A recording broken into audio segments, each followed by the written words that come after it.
Hey guys, Bruce here, and thanks for coming back for part 2 of my pressure pot video. I wasn't going to make a part 2 on this. I made a bunch of parts with the resin and the reusable resin compound, so I don't know what to call this. But what it is this is going to be a follow-up on this pressure pot that I made back in January and I shared with you guys. Now, as you can see, I'm still using it, same lid, same thing. I made a lot of stuff in this and it works just fine. I've actually had people be nasty in the comments, which I delete nasty comments. If you want to talk to me about it, that's no problem. I did learn a little bit more since then, and that's what I want to share with you today. This is a 3.5-gallon paint bucket that came from PPG Industries Paints. And I didn't know that at the time because I got it from a friend of mine who's a painter. And to be honest with you, when I made that video, I had no idea I was going to get almost 10,000 hits on it. And I'm very grateful for that. But keep in mind, I don't get paid for this. My videos are not monetized. I just do this because I'm a hobbyist. This is my shop down here, and I make my figures. I do my eBay stuff. All these videos on YouTube I do for fun, and you're welcome to check out any of the other ones. I do all kind of weird stuff and funny stuff, and then I explain things that I know. Anyway, to get to the meat of it, I want to go over some things I've learned about this that I'd like to share with you. Originally, whenever I did this, I was trying to get it up above 20 psi. It is possible in a 3.5-gallon bucket. I don't believe it's possible in a 5-gallon bucket. The bigger the bucket, the more plastic areas, there's more to contract, and it's actually more dangerous to use a bigger bucket. So I recommend nothing bigger than a 3.5-gallon bucket. Also with the PSI, I don't go up to 20 anymore. I go up between 5 and 10 now. And I'll tell you why. This is designed for me to use for my clear resin that I leave sit overnight when I make a figure. Pour the figure into the mold. I put it in here. I don't want to over-explain it because it's all in part 1 video, which if you look on my channel, you can find it and watch that, and I teach you how to make it and how to use it and all that stuff. I just want to go over what I've learned in the meantime as a follow-up. But anyway, I put my figures in here overnight. I pump this up. This will start puffing out. The bottom starts puffing out a little bit, and it's between 5 and 10 now because it's going to sit all night, and even that little pressure will work those air bubbles out. You don't have to do 80 psi. Now, if you're using white resin or the quick drying resin, any resin that heats up, a totally different ball game. I'm not talking about that. Someone asked me, well, why don't you just use a vacuum chamber? I don't use a vacuum chamber because I don't have a vacuum chamber.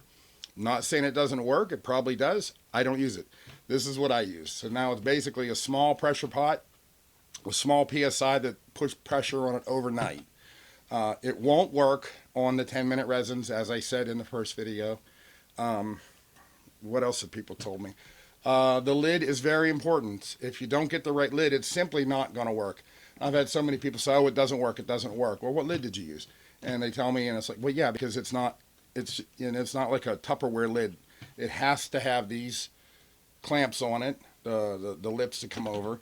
It has to have this intact, or preferably not even have this. This is the same pot I made back in January. I'm still using it. I have learned a lot, and I have gotten some constructive criticism from everybody, and I appreciate that. But like I said, and then the safety issue, somebody asked me how much could I stick in it before it blew. The answer to that was 29 psi. Popped the lid right off. They're very dangerous, so I'm warning you not to do that. What happened is it bulged out, then all of a sudden, and it made a loud noise, and the lid went like that. Now, it could have hit somebody, could have hit a pet, could have hit you. So don't go real high pressure on these. It's not meant to do that. This is meant for someone who's just doing a few hobby things and doesn't want to spend a lot of money on a gigantic pressure pot. They do have the ones that you can get from Harbor Freight and turn that into a pressure pot. They do work great. I'm not putting them down. The whole reason I made the first video was to save a little bit of money for someone that's going to make 1 or 2 items. I can't stress enough. I want you guys to be safe. I want you to save money too, but I want you to be safe first and foremost. I think that's all I really wanted to say. I just wanted to make a really quick follow-up video on it. I'm not going to demonstrate anything today. I just wanted to add to my first video. Hopefully y'all will see this. And if you have any questions, leave them in the comments. You can email me. If you have any suggestions, politely put them in there. And I'm glad to talk to you about it. Trying to think if there's anything else I wanted to say.